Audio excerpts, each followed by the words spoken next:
Mrs Sharma कहां से ली आपने ये साड़ी? बहुत प्यारी लग रही है। अरे गुड्डू की मम्मी कैसी हैं आप? वो 18 नंबर फ्लैट वाली आजकल कहीं नजर नहीं आ रही, कहीं तबीयत तो खराब नहीं हो गई? ये सब जुमले हमारे आसपास अक्सर सुनने को मिल जाते हैं। तो क्या है इसमें नया खास? कुछ भी नहीं, लगता है ऐसा, लेकिन मुझे ऐसा नहीं लगता। खुराफाती दिमाग हूं, थोड़ा सा खुराफाती दिमाग हूं। दिल की सुनती हूं, दिल से लिखती हूं, दिल से बोलती हूं। मेरा वीडियो बनाने का मकसद भी यही है।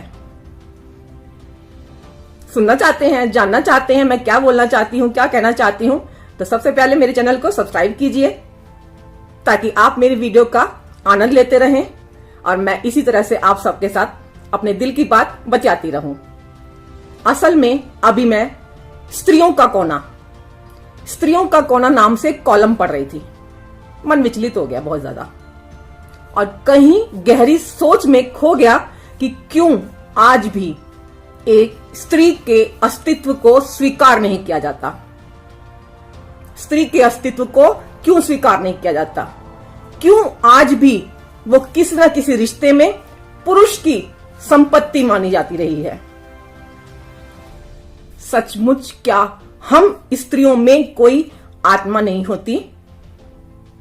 पुराना इतिहास खंगालती हूं तो वहां भी यही सब पढ़ने सुनने को मिलता है। और आज भी बहुत हद तक स्त्रियों को अपनी जागीर समझा जाता है। क्या सचमुच स्त्री स्वयं ही जागीर बनना चाहती है या उसे उसके अस्तित्व का खुद ही आभास नहीं है? यही सब सोचते सोचते मुझे कुछ साल पुरानी अपने ही पड़ोस की घटना याद आने लगी। अपने पड़ोस की घटना याद आने लगी। बात उस समय की है जब मैंने दिल्ली में शिफ्ट किया था नया नया। पहले मैं विद्यालय में शिक्षिका के पद पर थी, लेकिन दिल्ली शिफ्ट करने के बाद मैंने अपना अध्यापन कार्य छोड़ दिया था, तो समय काटना थोड़ा मुश्किल हो गया मेरे लिए। वैसे भी मैं ज्यादातर अकेले रहना पसंद करती हूं, अपने आप को ढूंढती रहती हूं, अपने आप में ही खोई रहती हूं। लेकिन ज्यादा कुछ करने के लिए घर में था नहीं, तो सोचा शाम के समय लगने वाली महिला मंडली की तरफ मैं भी आकर्षित हो गई। कारण वही था कि आखिर ये महिलाएं किस तरह की सोच रखती हैं, क्या बातें करती हैं। पहली बार मैं किसी महिला मंडली को ज्वाइन करने जा रही थी। जल्दी ही मैं उन सब में घुल मिल गई, लेकिन वहां मैंने एक बात नोटिस की। करीब 40-45 महिलाएं शाम के समय एक पार्क में इकट्ठा होती थी। 40-45 महिलाएं, लेकिन उनमें से मुझे एक भी महिला ऐसी नहीं मिली जिसने अपना परिचय अपने नाम के साथ दिया हो, अपना खुद का परिचय दिया हो। एक भी महिला मुझे ऐसी नहीं मिली। वो एक दूसरे को जब संबोधित करती थी तो फलाना की पत्नी, फलाना नंबर फ्लैट वाली या फलाने की बेटी की मां, फलाने की मां, यानी कि सोनू की मम्मी, गुड्डू की मम्मी, रमिता की मम्मी, 18 नंबर फ्लैट वाली, 14 नंबर फ्लैट वाली, Mrs Khanna, Mrs Sharma, Mrs Bhatnagar, इत्यादि इत्यादि और जाना क्या क्या। किसी एक ने भी अपने नाम के साथ अपने आप को संबोधित नहीं किया। कुछ दिन तक तो मैं चुपचाप सुनती रही और फिर बाद में जब उन महिलाओं ने मुझे भी अपने ग्रुप का एक अहम हिस्सा मानना शुरू कर दिया, तब जाकर धीरे धीरे मैंने उन्हें अपनी बात बोली। मैंने उनसे अपनी बात की। मैंने उनसे पूछा, तुम लोग अपना खुद का नाम लेकर एक दूसरे को संबोधित क्यों नहीं करती हो? क्या तुम्हारा खुद का कोई अपना नाम नहीं है? जैसे मैं आरुमि हूं, तुम रजनी होंगी, तुम मीता होंगी। क्या तुम्हारा खुद का कोई अस्तित्व नहीं है? क्यों तुम अपने नाम को भुला बैठी हो? अपनी खुद की पहचान को अपने खुद से ही हाथों से मिटाकर समाप्त कर रही हो। भले ही घर में या बाहर तुम्हारी पहचान तुम्हारे पति या तुम्हारे बेटे से होगी, लेकिन यहां सिर्फ और सिर्फ तुम हो। यहां सिर्फ तुम हो। ये 2 घंटे जो तुम यहां बिताने के लिए आती हो ना, ये तुम्हारे खुद के हैं, तुम्हारे अपने हैं। तुम यहां पर थकन मिटाने आती हो।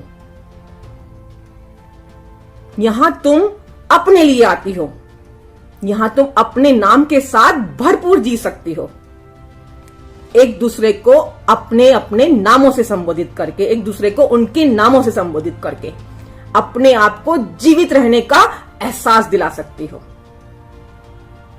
मेरी बातों का उन पर बहुत गहरा असर पड़ा। उनमें से एक मुझसे बोली, सही कह रही हो तुम, हमने खुद के नाम को खुद ही कहीं मिटा कर रख दिया है।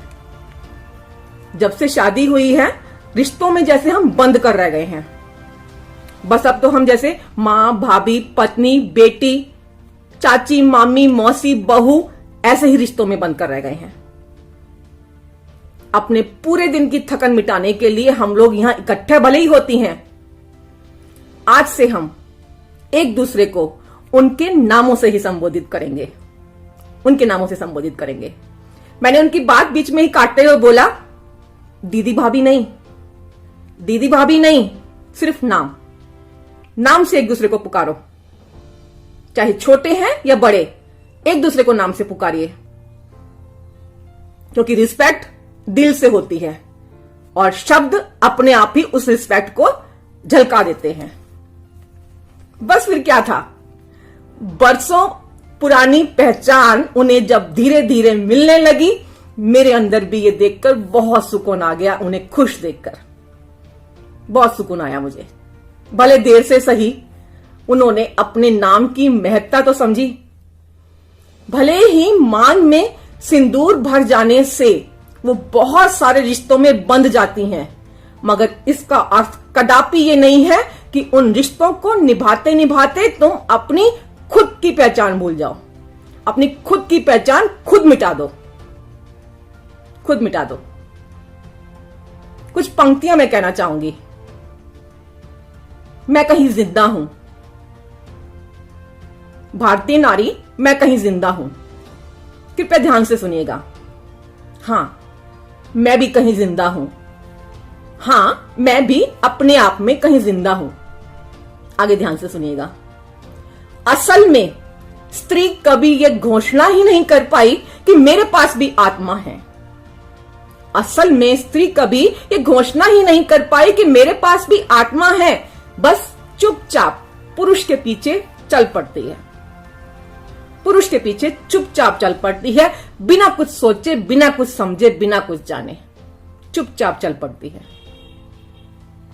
युधिष्ठिर आज भी धर्मराज ही रहे। द्रौपदी को जुए में दांव पर लगाने के बाद भी उसे कभी किसी ने अधर्मी नहीं कहा। अपनी स्त्री को जुए में दांव पर लगाने के बावजूद वो हमेशा धर्मराज कहलाए, क्योंकि हमारे भारत देश में स्त्री सिर्फ एक संपदा है, एक संपत्ति है, कभी पिता के पास तो कभी पति के पास। इसलिए तो पति को स्वामी के रूप में परिभाषित किया जाता है, समझाया जाता है। स्वामी का मतलब आप सब जानते हैं। स्वामी का अर्थ है मालिक। स्वामी का अर्थ होता है मालिक। अक्ल नहीं है स्त्रियों में, अक्ल नहीं है इन भारतीय स्त्रियों में, तभी तो दस्तखत कर देती है चिट्ठी में ये लिखकर, आपकी दासी। बिल्कुल अक्ल नहीं है इन भारतीय स्त्रियों में। और पढ़कर प्रसन्न भी हो जाते हैं पुरुष कि हमारी स्त्री हमसे कितना प्रेम करती है। पढ़कर प्रसन्न हो जाते हैं पुरुष भी कि मेरी स्त्री मुझसे कितना प्रेम करती है। लेकिन मैं आप सबसे ये पूछती हूं कि क्या एक स्वामी और दासी के बीच में प्रेम हो सकता है? क्या एक स्वामी और दासी के बीच में प्रेम हो सकता है? क्योंकि प्रेम की संभावना समान तल पर हो सकती है। प्रेम की संभावना सिर्फ और सिर्फ समान तल पर हो सकती है, बराबरी पर। तभी तो हमारे यहां स्त्री पुरुष जो साथ साथ रह रहे हैं ना, और साथ में रहने को वो प्रेम समझ रहे हैं, दरअसल वो प्रेम नहीं है। दरअसल वो प्रेम नहीं है, सिर्फ एक छलावा है, धोखा है। साथ में रहना प्रेम नहीं है। किसी तरह कलह करके 24 घंटे गुजार देना, किसी तरह कलह करके 24 घंटे गुजार देना, दिन महीने बरस गुजार देना, यहां तक कि जिंदगी गुजार देना प्रेम नहीं है। शारीरिक आकर्षण प्रेम नहीं है, प्रेम नहीं है। क्योंकि प्रेम की पुलक कुछ और है, प्रेम की पुलक कुछ और है, प्रेम की प्रार्थना और है, प्रेम की सुगंध और है, प्रेम का संगीत और है। प्रेम की पुलक कुछ और है, प्रेम की प्रार्थना कुछ और है, प्रेम की सुगंध और है, और प्रेम का संगीत और है। प्रेम में कोई मालिक या दास नहीं होता, प्रेम में कोई स्वामी या दासी भी नहीं होता। प्रेम तो आत्मा की आवाज है। प्रेम सिर्फ और सिर्फ आत्मा की आवाज है, जो दो समान आत्माओं का मिलन है। प्रेम सिर्फ और सिर्फ आत्मा की आवाज है, जो दो समान आत्माओं का मिलन है। लेकिन भारत की स्त्री ने कभी अपनी आत्मा की आवाज दी ही नहीं। भारत की स्त्री ने कभी अपनी आत्मा को आवाज दी ही नहीं है।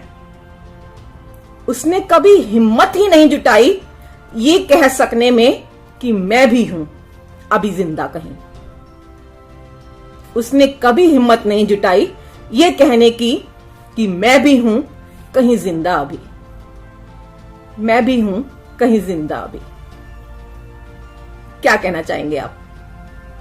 अपने विचार लाइक और कमेंट के जरिए मुझे जरूर बताइएगा, और चैनल को सब्सक्राइब करना मत भूलिएगा। वीडियो अच्छी लगे तो शेयर जरूर कीजिएगा। मैं आरुमि अभी आप सबको हृदय से नमन करती हूं। जय श्री कृष्णा दोस्तों।